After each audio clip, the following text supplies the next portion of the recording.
आप सबको जय मसीह की। बाइबल की कहानियाँ चैनल पर आपका स्वागत है।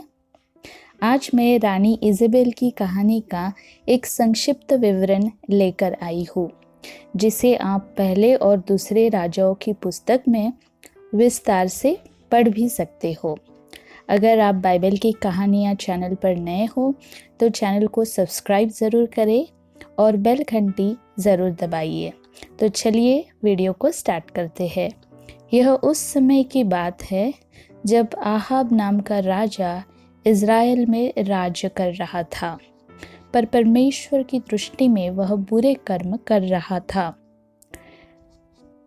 आहाब का विवाह इज़ाबेल नाम की एक सुंदर स्त्री से हुआ था, पर इज़ाबेल अन्य जाति की थी। वह बाल देवता की उपासना करती थी। विवाह होने के बाद वो इज़राइल की रानी बन गई थी।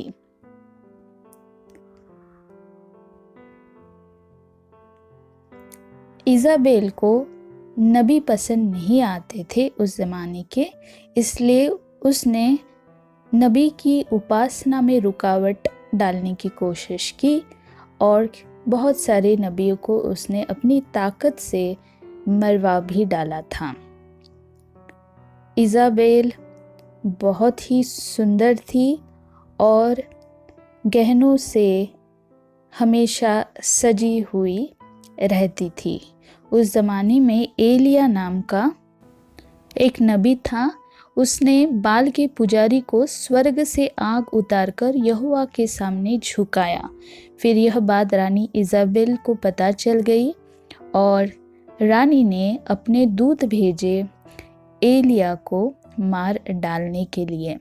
तब एलिया होरेब पर्वत पर एक गुफा में जाकर छिप गया, क्योंकि इज़ाबेल ने कई नबियों को मरवा डाला था। इज़ाबेल का श्रृंगार बहुत ही भड़काऊ और घृणित होता था। उसका श्रृंगार दूसरों को आकर्षित करने वाला था। उसे जो भी चीज़ पसंद आती थी वो उसे पाकर ही रहती थी। एक बार आहाब ने नाबोत का खेत खरीदना सोचा, पर नाबोत ने इनकार कर दिया। तब इज़ाबेल ने झूठ बोलकर नाबोत पर हमला कर दिया और खेत हड़प करके आहाब को दे दिया। तो इस प्रकार की बहुत ही बुरी आत्मा इज़ाबेल में वास करती थी। यह आत्मा झूठ, वासना और क्रोध से भरी हुई थी। उसने बहुत ही क्रोधित होकर जबरन लोगों को बाल देवता की उपासना करने लगाया था। वह व्यभिचार के लिए लोगों को उकसाती थी और लोगों से पाप करवाती थी, और उसने कई बलि भी बाल देवता को चढ़ाए थे। सुंदरता परमेश्वर की ओर से होती है, क्योंकि उसने हमें रचा है, पर इस सुंदरता का गलत ढंग से इस्तेमाल नहीं करना चाहिए। इज़ाबेल ने अपनी सुंदरता से कई लोगों को पाप में डाल दिया। वो बहुत ही खुद को आकर्षित बनाती थी अपने भड़काऊ पहराव से, और इसलिए लोग बुरे विचार करने लगे और इज़ाबेल के कहने पर गलत काम करने लगे। प्रियो, आज भी हम देखते हैं कि इज़ाबेल जैसे कई लोग इस दुनिया में हैं जो अपनी सुंदरता को गलत ढंग से इस्तेमाल करते हैं और कईयों के जीवन बर्बाद करते हैं। सुंदर दिखना कोई पाप नहीं है और गहने पहनना मेरी दृष्टि में पाप नहीं है, क्योंकि वह एक स्त्री का श्रृंगार होता है। पर ये करने के बाद आप अपने आप को कैसे प्रेजेंट करते हो इस दुनिया में, आप अगर अच्छे काम करते हो या बुरे काम करते हो, यह देखा जाता है। आप अच्छा पहराव करके आप अच्छे काम भी कर सकते हो, पर इज़ाबेल ने अपनी खूबसूरती का बहुत ही गलत ढंग से इस्तेमाल किया है। यहाँ पर हम पहले पतरस अध्याय 3 वचन 3 से 4 में हम देखते हैं, और तुम्हारा श्रृंगार दिखावटी न हो, अर्थात बाल गूंथने और सोने के गहने या भांति भांति के कपड़े पहनना, वरन तुम्हारा छिपा हुआ और गुप्त मनुष्यत्व नम्रता हो। तो उस जमाने में रानियां बहुत सारे गहने पहनती थी आकर्षित दिखने के लिए, पर इस जमाने में गहने सब लोग पहनते हैं, पर आप इतना भी भड़काऊ पहराव ना करें कि सामने वाला आपको देख के बहुत ही आकर्षित हो और आप पाप में डूब जाएं। स्त्री और पुरुष दोनों ने ही दाख मधु का सेवन नहीं करना चाहिए। ये हेल्थ के लिए बहुत हानिकारक ठहर सकता है। इजाबेल का वर्णन प्रकाशित वाक्य अध्याय 2 के 20 वचन में आप देख सकते हो। वह लोगों से व्यभिचार करवाती थी। एक स्त्री के लिए श्रृंगार जरूरी होता है, पर उस श्रृंगार का सही इस्तेमाल उसने करना चाहिए। इजाबेल ने गलत काम के लिए अपने श्रृंगार का और अपने पहराव का इस्तेमाल किया था। और हम देखते हैं प्रियो यहाँ पर कि इजाबेल बहुत ही भड़काऊ श्रृंगार करती थी, और उसका जो श्रृंगार है वो बहुत ही घृणित लगता था। वो आँखों में सुरमा लगाती थी और बाल संवारती थी और बहुत ही डार्क कलर के कपड़े पहनती थी ताकि लोग व्यभिचार में गिर जाएं।